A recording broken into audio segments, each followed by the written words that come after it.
Alright, so we're back in Painter, and ignore this for now.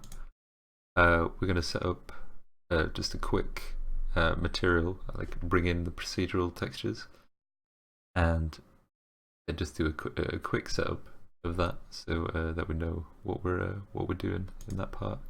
So basically, I just create. Ignore that. I'd create a folder at first, and create a fill layer. Put that into the folder, and name this whatever material you're doing. So I'm doing the rust. Name this as well.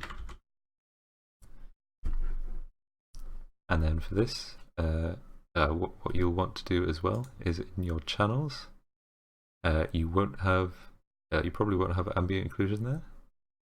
So if we just add an ambient occlusion channel, because we have an ambient occlusion texture map that we've exported out with our procedural texture.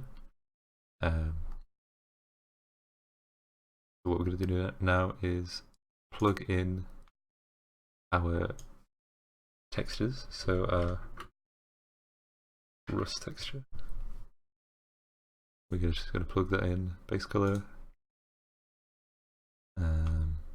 height,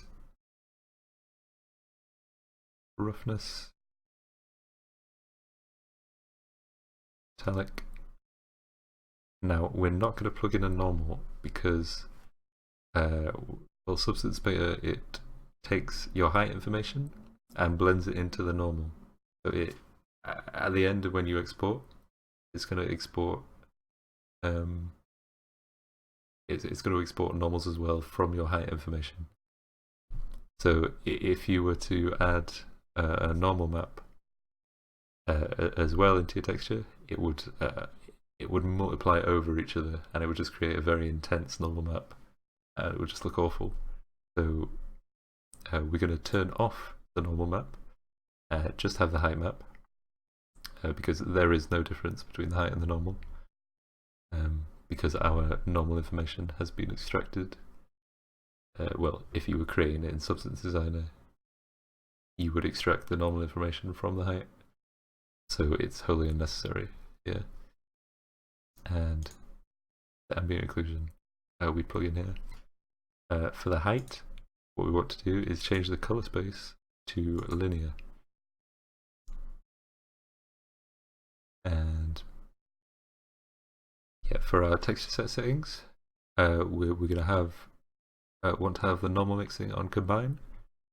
So we combine the baked normal of the helmet with the normals, or the height information rather, of the procedural textures. And ambient occlusion, we're going to want that on multiply with the same thing, to multiply the baked ambient occlusion with the ambient occlusion that we have with the procedural textures. As a note,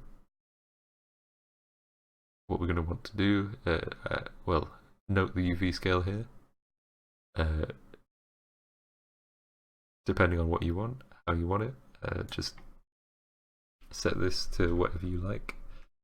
I think I set this to 4 in my personal project, but it all depends on what you want. We're also going to want to add a height adjustments layer. So this is basically just going to tone down this height information at the moment because it's looking a bit intense. So we're going to add a layer, name it, say overall height adjustment.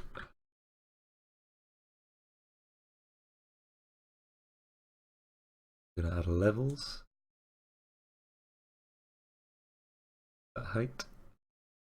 What we're going to need to do is go into the height and make this pass through. This is what allows you to, this basically sets it so that it grabs the entirety of what's underneath it as the height, and then it can alter the levels of that independently. So that's how we change the levels on like a global scale.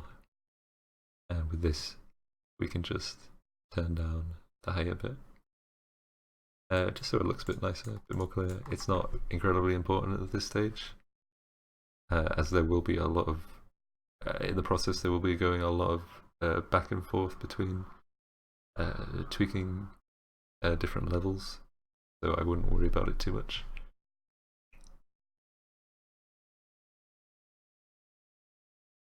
A word of note, this is Substance Paint 2018, not 2019, and with 2019 they have displacement, I think. So with displacement, it's going to be a lot more visually noticeable. Your height information, and going to be a lot easier to paint. I don't have that, so I don't have that luxury. But if you do, the whole process should be similar. I don't believe it should change, but you should be able to see the different height levels a bit easier. Yeah, basically once you've done that, what you can do is, if you have this procedural texture set up, we can right click the folder, create smart material.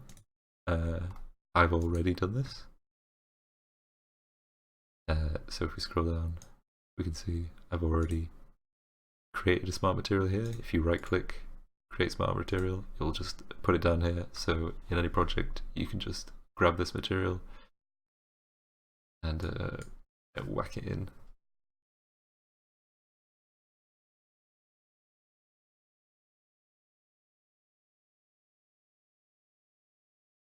Right, so here we are. We've got our individual textures. We're going to use two textures for this simple height blend. These have quite drastic height variations between the two. You've got a lime scale and the rust. Obviously, you can see there's a lot of different height variations between them.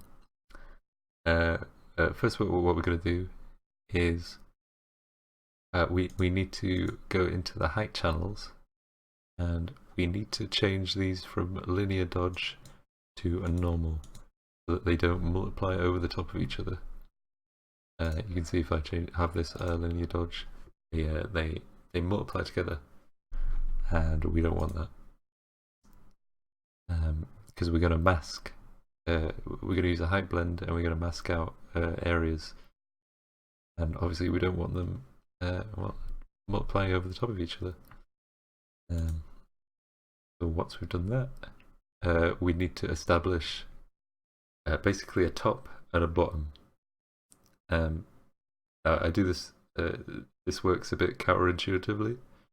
We're going to go inverse from top to bottom. So the top is going to be on the bottom here. So the lime scale texture, that is going to be the highest point, and the rust is going to be beneath that. That's just how it works, basically, how this method works. This may not be the most appropriate way to do it, but it's the way I've worked out how to do it. Now what we're going to do is going to add anchor points to both rust and limescale textures, and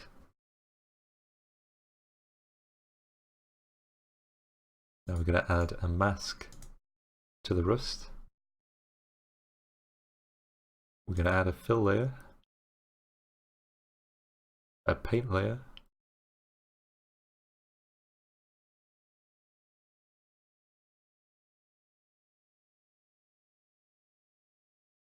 and we're going to add another anchor point. And this is where we're going to add our height blend filter. Now I will explain all of this, just getting it set up. So once we have all these, what we're going to do is in this fill, what we want, I'll just turn these off. In this fill, what we want is to grab the anchor point of this texture here, of the same texture,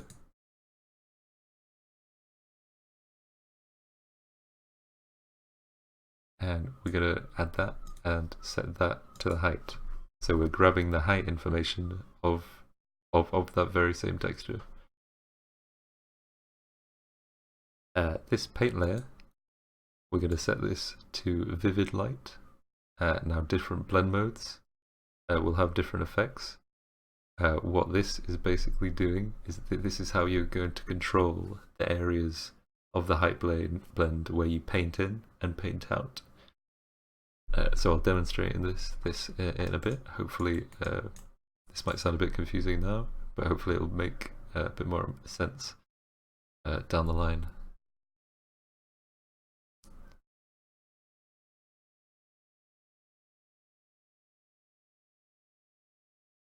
So now with the height blend, what we need to do is we need to add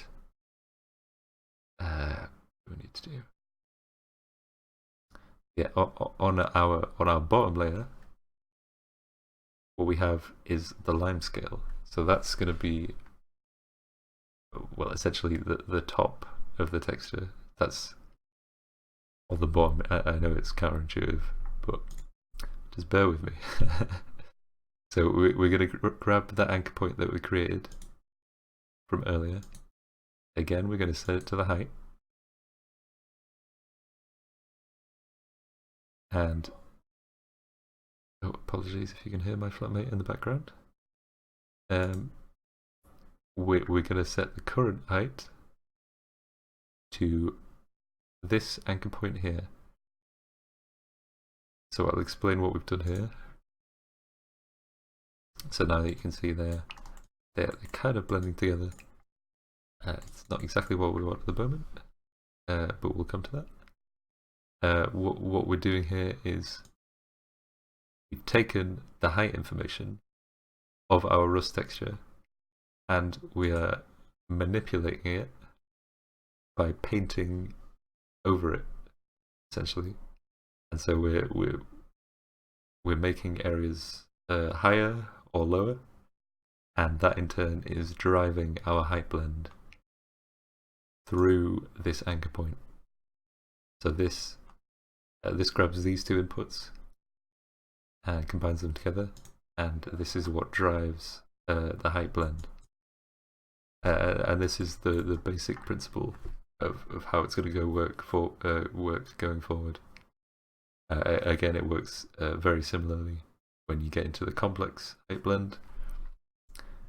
So I'll try to show you how this works now. What we'll also need to do here, you can play around with it, but I just like to set the contrast to maximum here, so we don't get any kind of like a halfway opacity, and you get this nice clean edge to the two textures. What you could also do is play around with the levels of both the mask and you know, the lime scale height, and this in turn will affect your height blend. It's something just to play around with.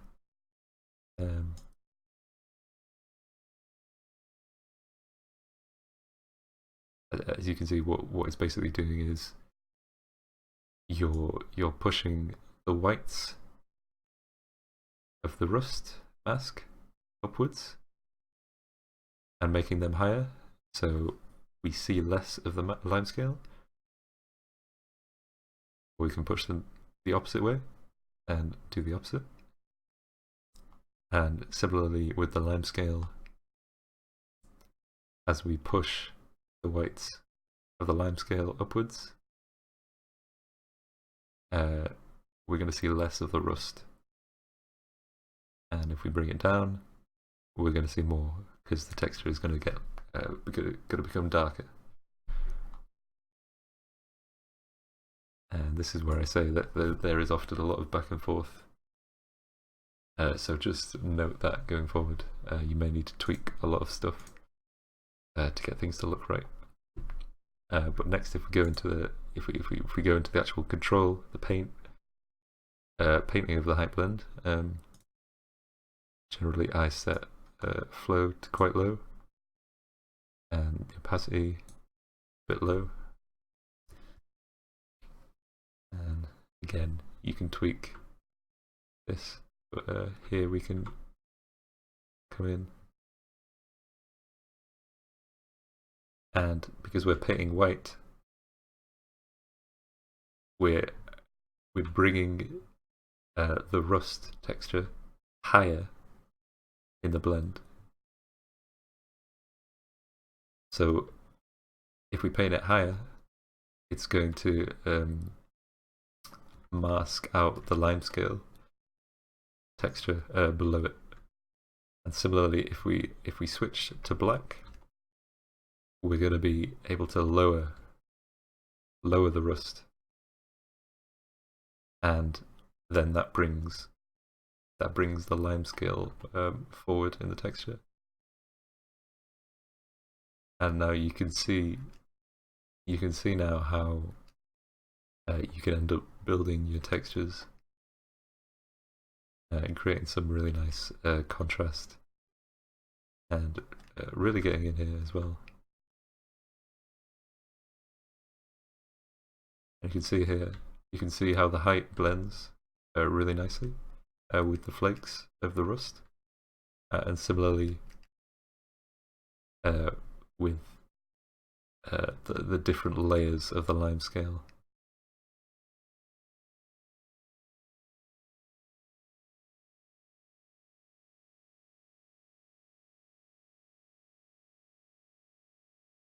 And you may have to experiment with different brush opacities, flows.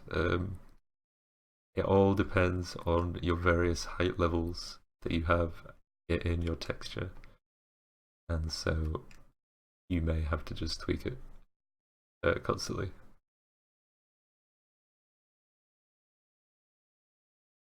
We can just remove entire swathes of the lime scale.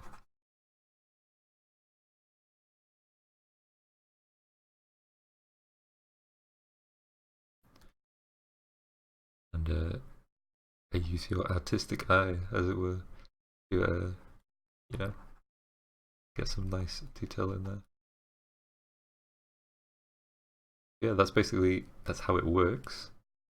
So now we'll go on to adding more textures and adding like a third texture to this, and seeing how we do that. Alright.